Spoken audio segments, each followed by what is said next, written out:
and his wife. We want privacy! We want privacy!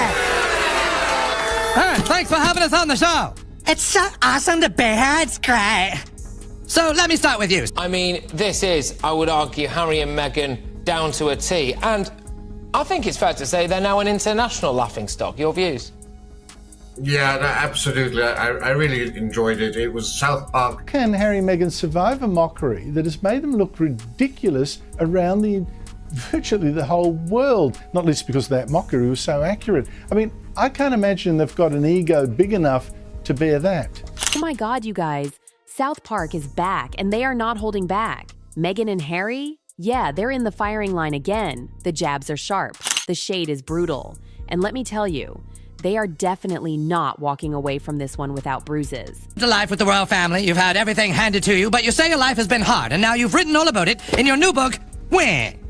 Like, the show didn't just come back, it exploded. Barely a minute into season 27, and boom. They threw a not-so-subtle jab that sent the internet into full-on meltdown mode. The fandom was not ready. Brilliant. I think it went back to sort of the golden age of South Park, and it sort of mercilessly skewered the pomposity. Let's rewind for a second. Remember last season's worldwide privacy tour? Total annihilation. South Park dragged Meghan and Harry so hard it was painful to watch. Obnoxious, fame-hungry, clueless cartoons that mirrored everything people had been whispering for years. Word on the street? Meghan was livid. Harry? Sulking in Montecito, probably mumbling about lawsuits. But South Park? They didn't care. They thrived on the drama. And guess what? They're back.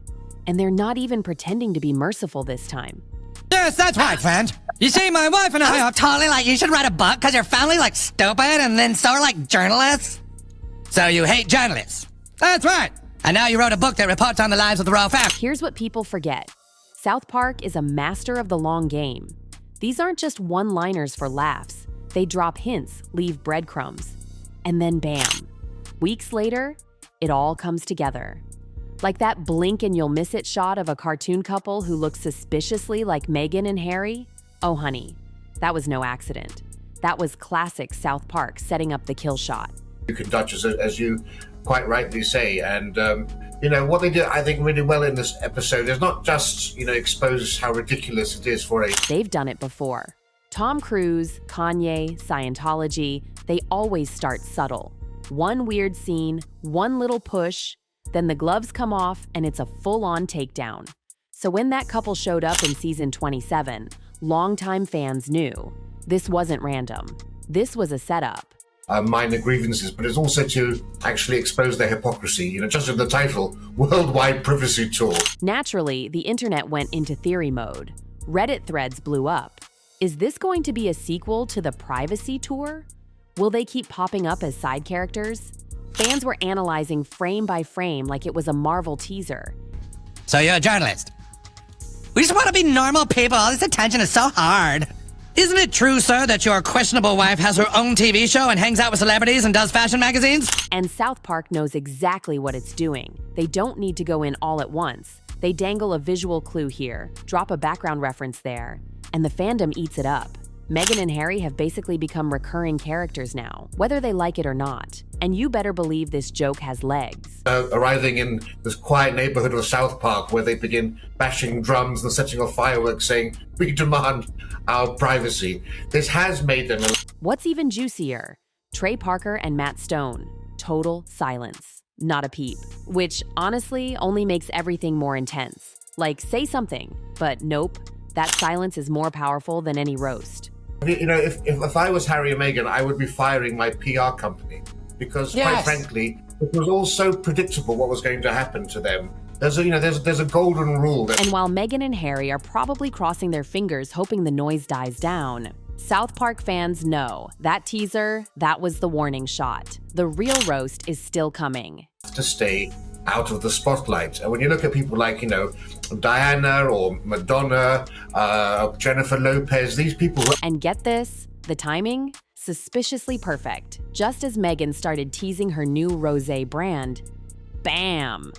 South Park hits back with what feels like the most perfectly timed cartoon punch ever. To promote themselves, invariably become victims of it, and you contrast them with people who are more shy, like Daniel Day-Lewis or, Barbara Streisand or someone, to see that's the way that you would really do. They didn't have to say the word rosé.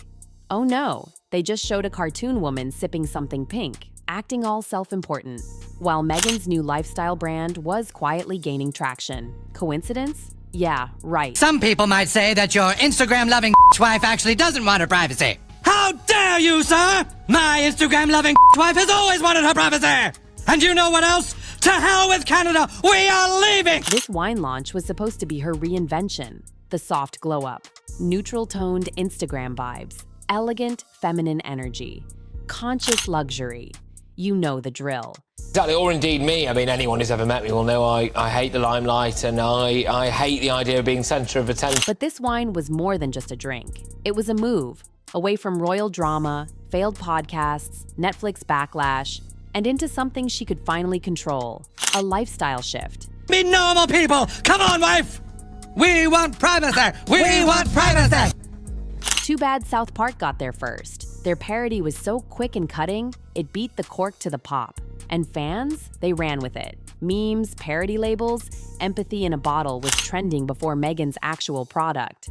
To bring up the fact that I was in that Harry and Meghan Netflix documentary, it's the most watched thing ever on Netflix. But no, people started calling it notes of narcissism, undertones of victimhood. Others dubbed it the perfect pairing for a pity party. Meghan's wine was being laughed at online before most people even knew it existed. Ouch. And here's the real damage. When your brand becomes a meme before it becomes a success, that's the kiss of death in Hollywood. Meghan's whole thing is image control. This launch was supposed to be classy, clean, elegant, but instead, it got dragged into a cartoon roast. And guess what? South Park barely did anything. They just planted the joke and let the internet do the dragging. It was brutal and genius. Behind the scenes, full-on panic at Archewell. Phones were blowing up before the episode even ended. Not fans, not media. Crisis mode. Pure damage control. The team that usually juggles charity press and Netflix rollouts was suddenly doing PR triage. Meghan's carefully planned rosé reveal was being mocked because of a cartoon. Can you imagine? On paper, they've got lawyers ready to go. They've sued plenty before. But against South Park? Good luck. It's all satire. Legally, it's almost impossible to touch. And if you even try, guess what happens? You become the next episode.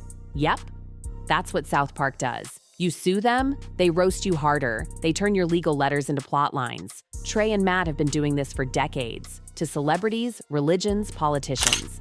And they always come out clean, and their legal team knows it. They're reportedly walking a very fine line. They want to protect Meghan's brand, but one wrong move and they'll look like they can't take a joke. Which, by the way, is exactly how South Park portrayed them. To make matters worse, leaks started dropping. Yes, leaks. Sketches, screenshots, and a suspicious-looking storyboard with Meghan holding a wine bottle the size of her head, and Harry drowning in rejection letters labeled Hollywood projects. The internet went wild. At first, it looked like fan art, but then someone found a frame labeled Scene 14, Act 1. And that's when everything exploded again. Rumor was, South Park wasn't done. They were building to a full episode. Meghan's rosé launch, Harry's post-royal Hollywood flop. The whole mess was being animated. And the title? Allegedly, Glass Half Winey. No confirmation, of course. But did that stop anyone? Absolutely not. The memes came flooding back. The mock trailers, the roasting tweets. Meghan's team was barely staying above water, and now they had another inferno to put out. And of course, not a word from South Park. The silence from Trey and Matt? Deafening. It just made things worse.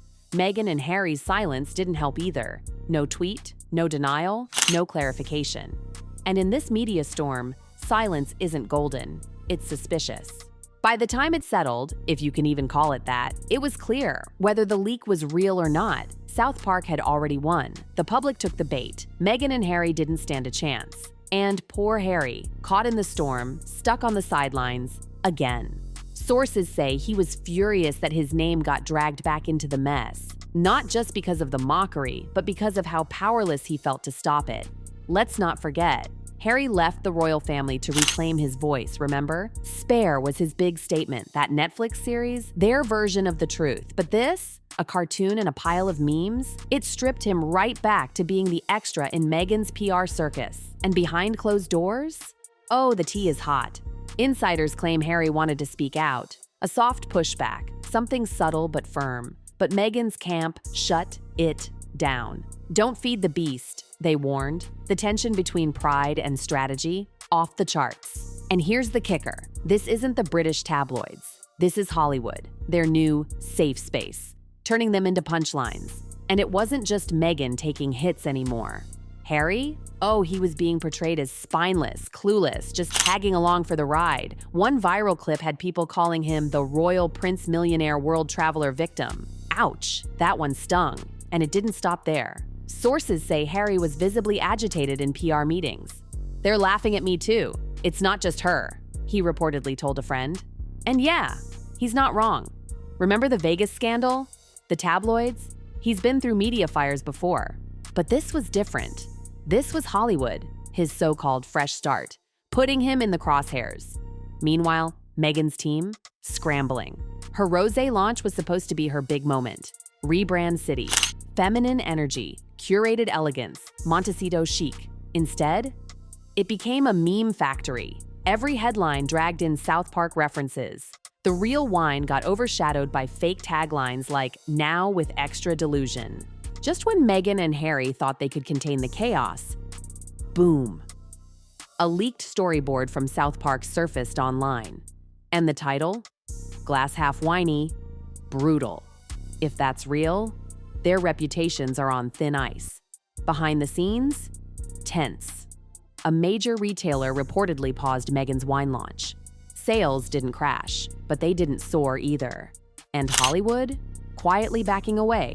Agencies ghosting. Stylists dodging questions. Even a fashion house dropped her from a sustainability campaign. Too risky. One exec allegedly said, "They're not fresh anymore. Just noise." Yikes. Meghan, known for obsessing over every detail, suddenly felt boxed in. Even Harry, loyal as ever, could see the walls closing in. Their inner circle, joking it felt like being friends with a campaign. Then came the worst. Silence. No buzz, no outrage, just apathy. And for a couple who used to dominate headlines, that's the kiss of death. Their podcast stalled. The rosé got overshadowed.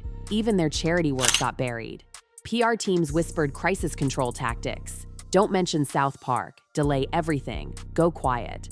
Fans, meanwhile, still chanting for a sequel. Respect our pregnancy, anyone? Others begged South Park to roast Meghan's viral twerking video. Savage. Paramount's response? Crickets. Which only means one thing. Something's coming. So, what now? Come back strong and risk looking desperate, or disappear and risk irrelevance? Either way, it's not good. Their royal titles, meaningless. Their brand, fading. The public, scrolling past. They opened up the royal machine, but in trying to control their narrative, they may have lost it altogether. But South Park?